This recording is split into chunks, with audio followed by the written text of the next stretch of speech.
Para redibujar un continente se necesita ambición, poder y un plan perfecto. Pero ¿qué pasa cuando ni el plan más brillante puede con el caos de la historia? Y bueno, estas preguntas son justo el corazón de la historia de hoy. Vamos a hablar de una ambición casi sin límites y de lo frágiles que pueden ser los grandes proyectos cuando se topan con lo inesperado. Así que vamos a meternos en la mente de Catalina la Grande. Vamos a ver su plan geopolítico más atrevido y cómo un evento a miles de kilómetros de distancia la obligó a dejar atrás sus más grandes sueños de expansión. Ok, pero para entender bien el plan, primero tenemos que entender a la mujer detrás de todo. Es que Catalina no era una monarca cualquiera, era sobre todo una estratega. Miren, esta cita, lo dice todo, ¿no? Catalina no era ninguna idealista ingenua. Para nada. Era súper pragmática. Entendía perfecto que las ideas bonitas, se tienen que adaptar a la dura realidad del poder.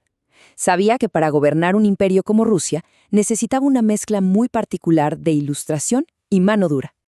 Y ojo, su ascenso al poder no fue para nada un golpe de suerte. Fue el resultado de casi 20 años de estudio, de observar, de una paciencia política increíble. Imagínense, llegó como una extranjera total y terminó convirtiéndose en el símbolo de Rusia. Logró entender el sistema mejor que los propios rusos. Su secreto no fue la fuerza bruta, sino una estrategia doble, muy astuta. Por un lado, hacia afuera, se cartaba con filósofos como Voltaire para crearse una imagen de, ya saben, gobernante ilustrada. Pero por dentro, en casa, se dedicó a ganarse la lealtad de la gente que de verdad tenía el poder, los militares. Muy lista. Y bueno, toda esa estrategia, toda esa ambición, desembocó en un plan tan gigantesco que pudo haber cambiado el mapa del sureste de Europa para siempre. A ver, por siglos el Imperio Otomano era inmenso, pero ya para entonces sufría de una debilidad interna tremenda. Las otras potencias europeas lo veían como el enfermo de Europa, una fuente constante de problemas. Y aquí es donde entra Catalina. Ella no solo vio el problema, vio una oportunidad de oro. No quería una respuesta a la famosa cuestión oriental, no, ella quería ser la respuesta. Ok, y aquí vemos la verdadera escala del plan. Es increíble, no se trataba solo de agarrar un poco de territorio. No, la idea era desmantelar por completo un imperio y crear un orden totalmente nuevo. Rusia y Austria se quedaban con la mayor parte, creaban un nuevo reino tapón llamado Dacia y, aquí viene lo más loco de todo, resucitar el imperio bizantino. Y este detalle es genial. Muestra que el plan era tanto estratégico como simbólico. ¿Por qué? Porque a su segundo nieto destinado a ese trono le puso Constantino, obviamente como el fundador de Constantinopla. No fue casualidad, era un mensaje clarísimo. Rusia se veía a sí misma como la heredera de Roma. Claro, para algo tan grande necesitaba un aliado con peso, y lo encontró en José II de Austria. Juntos hicieron un pacto secreto. Pero un plan así de ambicioso obviamente iba a tener enemigos. Potencias como Gran Bretaña y Francia jamás iban a permitir un cambio tan radical en el balance de poder sin meterse. Así que el escenario estaba listo. Las alianzas cerradas. La ambición por las nubes.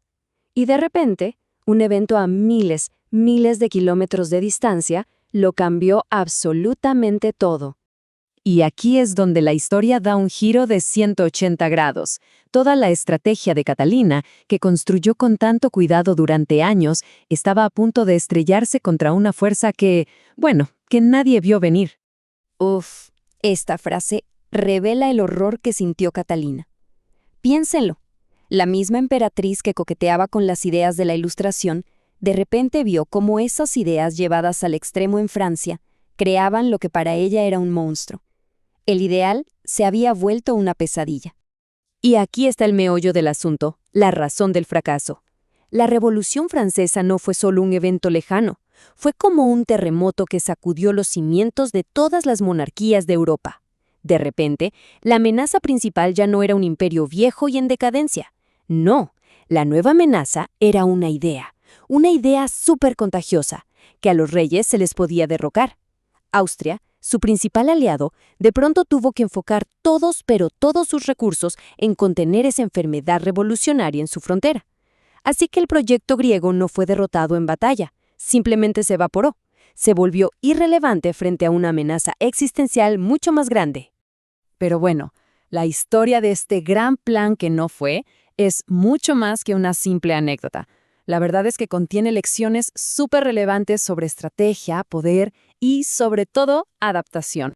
Pues, más allá de los imperios y las coronas, la manera en que Catalina navegó un mundo tan complejo y cambiante nos da una guía que, créanme, es sorprendentemente actual. Su guía estratégica se puede resumir en 3 pasos clave. A ver, paso 1. Adaptar las ideas a la realidad. O sea, no hay que aferrarse a un plan perfecto si el mundo cambia. Hay que ser flexibles. Paso 2. Construir la reputación como un activo. Catalina entendió que cómo te ven es poder. Hay que manejar esa percepción. Y paso 3. Ser paciente pero decisivo. Es esa combinación ganadora. Pasar años observando, aprendiendo, y cuando llegue el momento, ¡pum!, actuar sin dudarlo. Y cerramos con esta pregunta, que al final define todo el legado de Catalina. Porque sí, fue una modernizadora, expandió el imperio, apoyó las artes, pero también fue una autócrata con poder absoluto. Su historia, al final, nos deja pensando en la naturaleza del poder y en cuál es el verdadero precio del progreso.